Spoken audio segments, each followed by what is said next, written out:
indicators that not the right fit and they don't really want to talk to you anymore? Oh, there's a lot. One is they ghost you. But actually, that's not always the case. We are entrepreneurs and we move fast. We do things fast. We follow up fast. We say yes fast. We say no fast.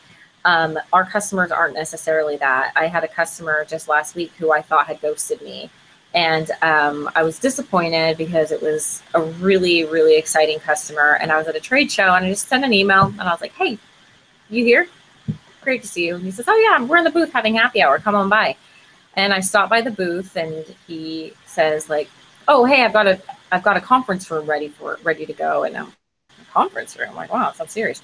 So I go back in this conference room and he's got all the materials out. He's like kind of ready to go to the next step. And I was just expecting to have a beer and say hello.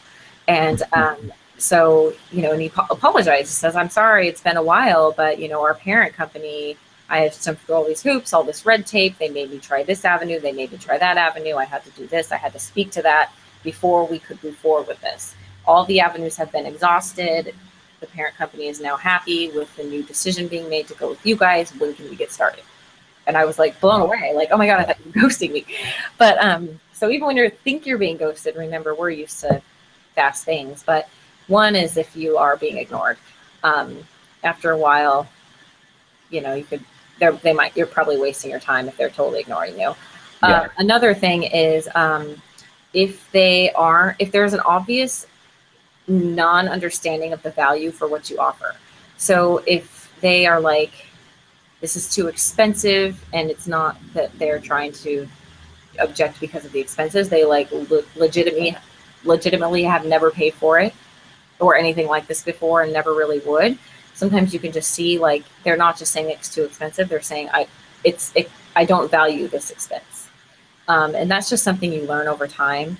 And another one is you'll start to learn through the process of going through this and building it for yourself what red flags are.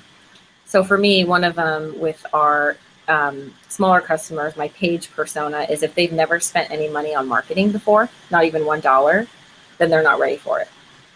Interesting. Yeah. And that's just something you figure out. Like, have you ever spent any money on marketing? Nope. Okay, well, this is probably not going to work out. And then you start to find over time certain channels, unqualified customers tend to come through.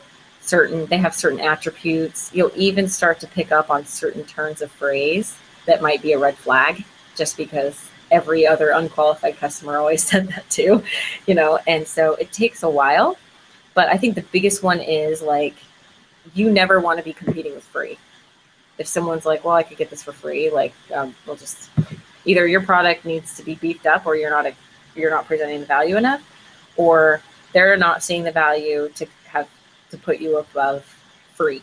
So they're probably not the right customer. Yeah. What comes to mind is it's just like, it's so important to qualify up front the type of customer they're going to be, and do they really need the product, or just exactly what you just said, because I think the next thought is, how important is it to really understand the right customers and bring them in, and try to minimize the bad ones. And we all know bad customers.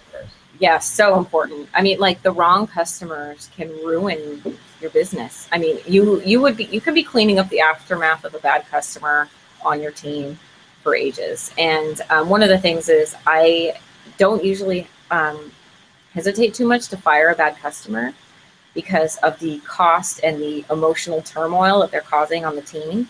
But you don't want to have to do that. It's awful. I hate doing it. It's usually a hard decision, and I do it, but just think like, if you feel like you might have to pull the trigger on that, then probably just don't say no in the first place and move on, Yeah. Okay. So